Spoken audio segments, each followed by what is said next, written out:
Welcome back everyone. 2 mark ക്വസ്റ്റ്യൻസിൻ്റെ ബാക്കി questions ആണ് നമ്മൾ ഡിസ്കസ് ചെയ്യുന്നത്. 12ാമത്തെ question, what is the incident that inspired behind the gold rush? Charlie ചാപ്ലിൻ്റെ ഫിലിമാണ് ഗോൾഡ് റഷ്. അതിന് ഇൻസ്പയർഡ് ആയ ഇൻസിഡൻറ്റ് എന്താണെന്ന് ചോദിക്കുന്ന ക്വസ്റ്റ്യന്. Charlie Chaplin was inspired by the Klondike gold rush and stories of hardship.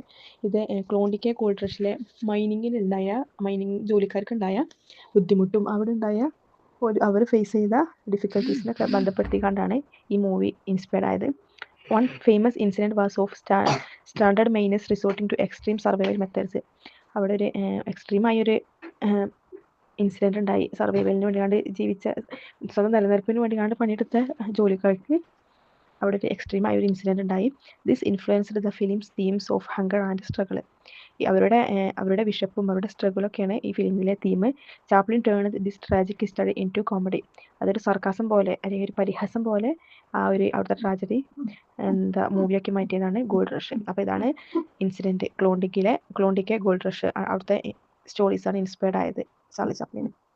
13th question, what is the theme of the film the 1400 blows? ഈ ഫിലിമിലെ theme എന്താണെന്ന ക്വസ്റ്റ്യന്. The 1400 blows deals with childhood alienation and rebellion. ഒരു കുട്ടിക്ക് അവൻ്റെ ചെറുപ്പകാലത്തുണ്ടായ ചൈൽഡ്ഹുഡിലുണ്ടായ അലിയനേഷനും അതുപോലെ ആ സമയത്തുണ്ടായ വിപ്ലവ സ്വഭാവവും അതുപോലെ ഒറ്റപ്പെടലുമാണ് ഈ മൂവിയിലെ തീം.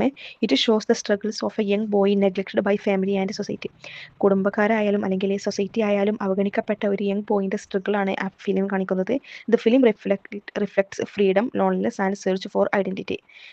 ഇതിനൊക്കെ വേണ്ടിയുള്ള ഒരു ഫ്രീഡം, ലോൺലിനെസ്സും പിന്നെ വ്യക്തിത്വത്തിന് വേണ്ടിയുള്ള തിരയലും ഒക്കെയാണ് ഈ ഫിലിം റിഫ്ലക്ട് ചെയ്യുന്നത്. It is the key film of the French new wave. ഈ ഫ്രഞ്ച് ന്യൂ വേവിൻ്റെ സമയത്തിറങ്ങിയ ഒരു കീ ഫിലിമാണിത്. ആ സമയത്തിറങ്ങിയ ഇമ്പോർട്ടൻ്റ് ആയ ഫിലിമാണ് the 1400 blows. 14th question, what does the title of film 18 refers to? ഈ ടൈറ്റിൽ എന്താ ഉദ്ദേശിക്കുന്നത് ക്വസ്റ്റ്യന്. 18 refers to the number of film Federico Fellini had made before it. ഈ ഫിലിമിൻ്റെ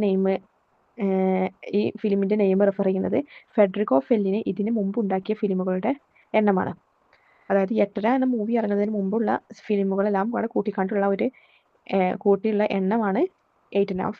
He counted his previous works including collaboration as 8.5 films.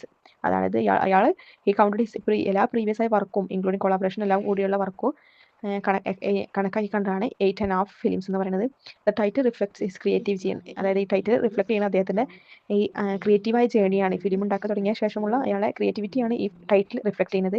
It also symbolises artistic confusion and self reflection. അതുപോലെ ഇതൊരു സ്വയമുള്ള ഒരു പരിശോധനയാണെന്നൊക്കെ പറയില്ലേ.